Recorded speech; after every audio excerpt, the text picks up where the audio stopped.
Hello everyone, myself Dr. Madhu Pandey. I am appointed as a medical officer in Uttar Pradesh. First of all ये video मैं इसलिए बना रही हूँ ताकि आपकी मोस्ट ऑफ द जो क्वेरीज हो वो सॉल्व हो सके। पहली चीज़, जैसा कि आप लोग जानते हैं कि यूपी में 260 समथिंग सीट्स एमओ के लिए आने वाली है। तो आप लोगों को मैं ये बता दूँ कि ये एक ऐसा एग्ज़ाम है जहाँ पर आपको लंबे समय तक प्रिपरेशन करते रहना है, तभी आपका सिलेक्शन हो सकता है। पहला पॉइंट, एक चीज़ ध्यान रखिए, अगर आप किसी भी गवर्नमेंट वैकेंसी का वेट कर रहे हैं या गवर्नमेंट एग्ज़ाम को क्लियर करना चाहते हैं, तो सबसे पहले जो आपका एम होना चाहिए वो होना चाहिए continuous study and continuous learning. तो अगर आपका एम है कि आपको कोई ना कोई गवर्नमेंट जॉब चाहिए, तो पहले आप एक स्ट्रेटजी बनाइए अपने स्टडी का। यहाँ पर हम पर्सनली बात करेंगे आपके पीएससी लेवल के एग्ज़ाम, क्योंकि आप जानते हैं ये एक परमानेंट जॉब होती है जहाँ पे आपको अच्छी अमाउंट में सैलरी मिलती है, आपका लाइफ सेट हो जाता है। तो अगर आपका गोल इतना बड़ा है तो आपको उसके लिए थोड़ा सेक्रीफाइस करना होगा। आप किसी भी पीएससी एग्ज़ाम की जब प्रिपरेशन करते हैं तो आपको ये ध्यान रखना है कि नंबर ऑफ़ क्वेश्चंस जो होते हैं वो 150 होते हैं, जिसमें से 30 क्वेश्चंस आपके जीएस और जीके से पूछे जाते हैं। पहला सवाल ये आता है सबके मन में कि ऑलरेडी हमारा जो सब्जेक्ट है वो इतना वास्ट होता है, अब उसके साथ साथ आप जीएस और जीके पढ़ने लगेंगे तो ऑब्वियस सी बात है आपका जो सिलेबस है वो कंप्लीट नहीं हो सकता। तो एक चीज़ मैं आपको बता दूं, इसका सबसे आसान तरीका जो है वो यही है कि आप पिछले साल के जो यूपी पीएससी के क्वेश्चन पेपर्स हैं उनमें से जीएस और जीके वाला जो पार्ट है, आप वहाँ पे कुछ सिमिलर पैटर्न आपको देखने को मिलेगा। जैसे कि अगर किसी साल के क्वेश्चन पेपर में पूछा है वर्ल्ड पॉपुलेशन डे कब मनाया जाता है या वर्ल्ड वाटर डे कब सेलिब्रेट किया जाता है, तो इससे आपको समझ में आ गया कि हमें पर्टिकुलरली जो ये इम्पॉर्टेंट डेज़ हैं उनके बारे में पढ़ना है। आपको एक और चीज़ बता दूं कि जीएस और जीके बहुत बेसिकली क्वेश्चंस पूछे जाते हैं। जैसे आपको ये पता होना चाहिए कि हमारे यहाँ पे कितने सारे डेज़र्ट्स हैं, कौन सा डेज़र्ट किस कंट्री में पाया जाता है, कितने नेशनल पार्क्स हैं और वो पार्क कहाँ पे पाए जाते हैं।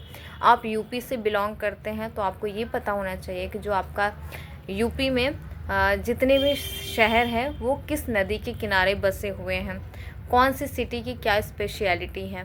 तो ये तो आपका हो गया यूपी। उसके अलावा आपको सिंपल सी चीज़ें जो ध्यान रखनी है वो आपके बुक, उसके ऑथर कौन है, इस पॉइंट का ध्यान रखना है। आपके जो बायोलॉजी में जो आपका छोटे छोटे से पार्ट्स होते हैं उन्हें आप एक बार रीड कर सकते हैं। फॉर एग्ज़ाम्पल आप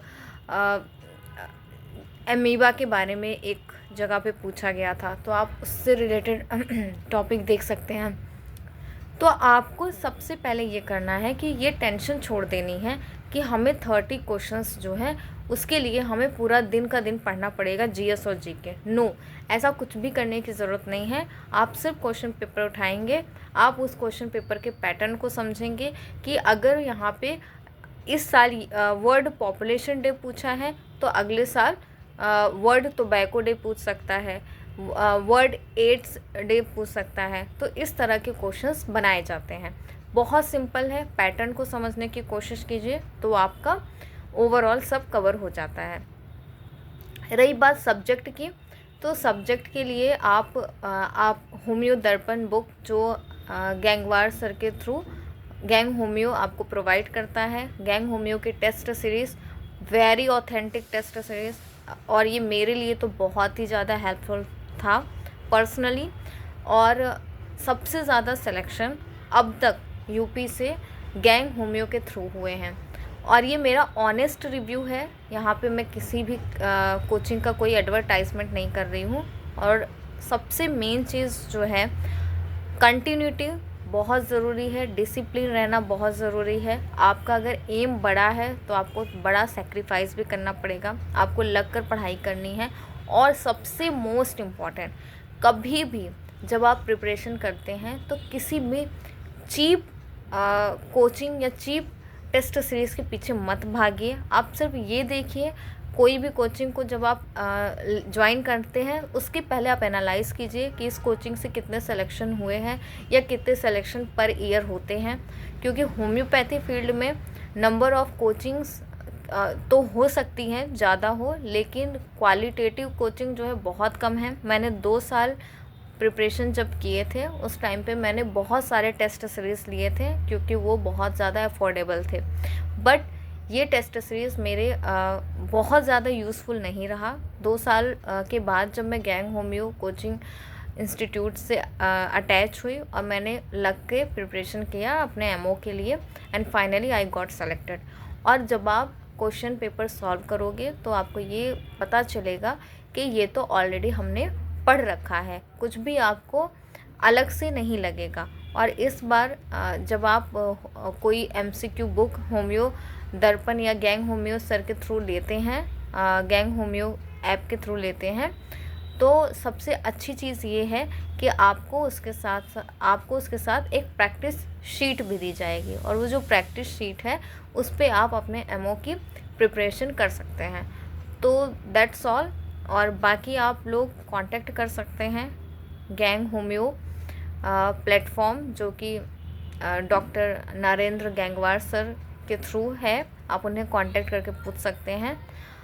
best wishes to all of you, क्योंकि वैकेंसी कभी भी आएगी, तो अचानक से कुछ भी नहीं होगा, है ना।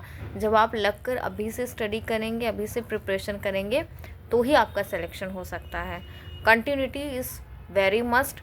जो फ्री का आपको ये हम प्रोवाइड करा रहे हैं एमसीक्यूज़, जो आप लोग अटैच है ग्रुप में, प्लीज़ इसे सॉल्व किया कीजिए। ये सेल्फलेस सर्विस है, आप सबके लिए है, ताकि आपका प्रिपरेशन होता रहे। तो प्लीज़ स्क्रॉल मत किया कीजिए, स्किप मत किया कीजिए। जब भी क्वेश्चन अपलोड होता है तो प्लीज़ उसे सॉल्व किया कीजिए।